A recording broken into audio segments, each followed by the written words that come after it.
In today's complex leadership landscape, mastering assertive communication is no longer optional, it is essential. And yet, many highly capable leaders struggle to communicate in a way that is both clear and respected. For women in leadership, the stakes are even higher. If you speak too softly, you risk being overlooked. If you speak too directly, you risk being labeled aggressive, bossy, or difficult. This is not a personal failure, it is a systemic challenge. Research in organizational psychology and leadership studies shows that women face what is called a double bind. You are expected to demonstrate both warmth and competence, but when you lean too far in either direction, you are penalized. The result is hesitation, over explaining, softening your message, or sometimes overcorrecting and being misunderstood. And over time, this creates a pattern where leaders do not communicate their value clearly. Let's talk about why this happens. Leadership is fundamentally about influence, and influence is driven by communication. Studies show that leaders who communicate clearly and speak early in discussions are more likely to be perceived as credible and capable. This is sometimes referred to as the Babel hypothesis, where speaking up increases perceived leadership status. But here is the key: it's not just about speaking more, it is about speaking with clarity, confidence, and intention. When leaders fail at assertive communication, the consequences are real. Decisions get delayed, boundaries become unclear, teams feel confused or disengaged, and over time, credibility erodes. So, what exactly is going wrong? One of the most common mistakes is confusing assertiveness with aggression. Assertive communication is not about being forceful. It is about being clear without apology and confident without hostility.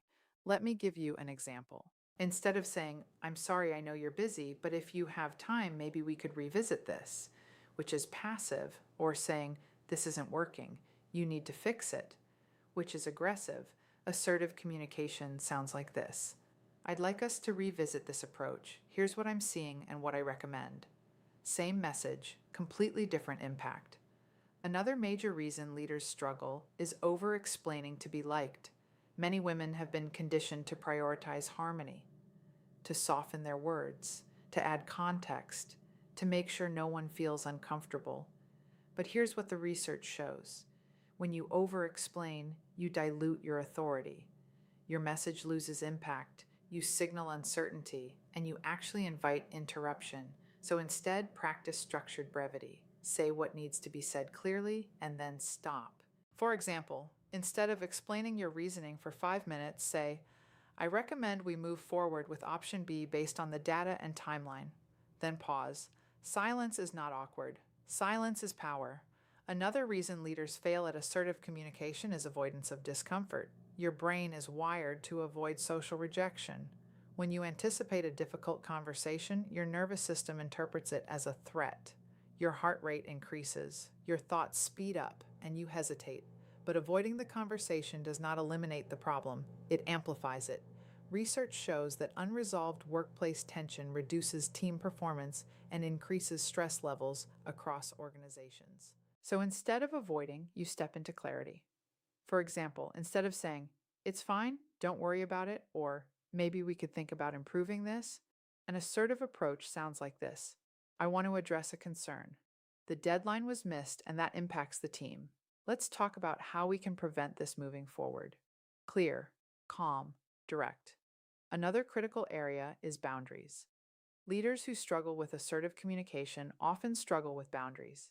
You say yes when you mean no. You take on more than you can handle. And over time, this leads to resentment and burnout. Research shows that women are more likely to prioritize relational harmony over personal limits. But strong leadership requires clear boundaries. Instead of saying, "I'll try to get to it," say, "I'm at capacity right now. I can take this on next week, or we can reassign it. What would you prefer?" That is assertive communication in action. Let's talk about visibility.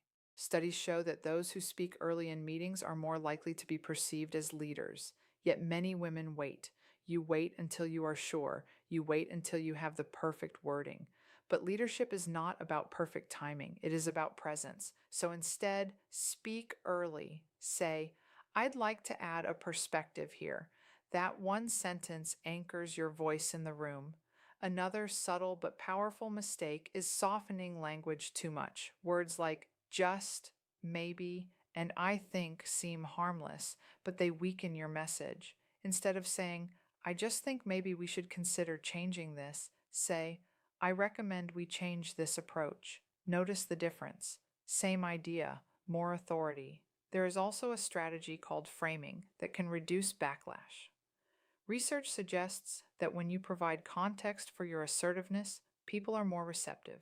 For example, instead of saying, this needs to change, you can say, I'm going to be direct because this impacts our outcomes. This needs to change. You are signaling intention, not aggression. Now let's move into practical tools you can use immediately. Before any difficult conversation, regulate your nervous system. Take a few slow breaths, lengthen your exhale. Ground yourself. This helps reduce amygdala activation and allows your prefrontal cortex, the decision-making part of your brain, to function effectively. Then use a simple framework: clear, calm, and direct. For example, I want to revisit our timeline. We are behind schedule, and I'd like us to adjust priorities this week. After you say it, pause. Do not fill the silence. Another powerful tool is the DESC script: describe, express, specify, and consequences. Let's say someone is interrupting you repeatedly. You could say, in the last few meetings, I've noticed I've been interrupted before finishing my point. This disrupts the flow and creates confusion. I'd like to finish my thoughts before we open discussion. This will help keep us on track and ensure clarity. This is structured, professional, and assertive. You can also prepare scripts in advance. If someone interrupts you, say, I'd like to finish my point. If your idea is overlooked, say, I want to come back to the point I raised earlier. If you receive vague feedback, say, can you give me a specific example so I can better understand? If you're overloaded, say, to do this well, I'll need to shift priorities. What would you like me to deprioritize?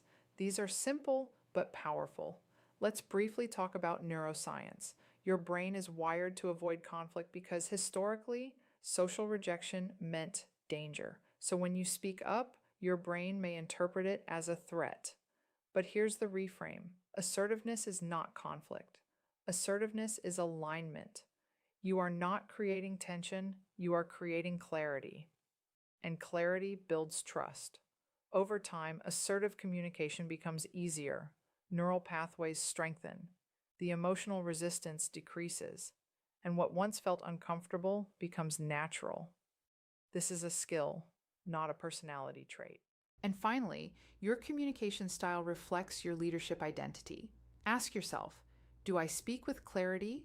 Do I avoid discomfort? Do I dilute my message? Because the truth is, most leaders do not fail because they lack intelligence or skill. They fail because they do not communicate their value clearly. You do not need to become louder. You do not need to become someone else. You need to become clearer. When you master assertive communication, your ideas are heard. Your boundaries are respected. Your leadership presence strengthens. And perhaps most importantly, you begin to lead with calm, clarity, and confidence. Make sure to like, subscribe, and grab my free leadership workbook, 5 Steps to Communicate with Calm, Clarity, and Confidence at powerofpeacefulness.com. Until next time, take a deep breath, embrace the present moment, and keep walking your path to peace.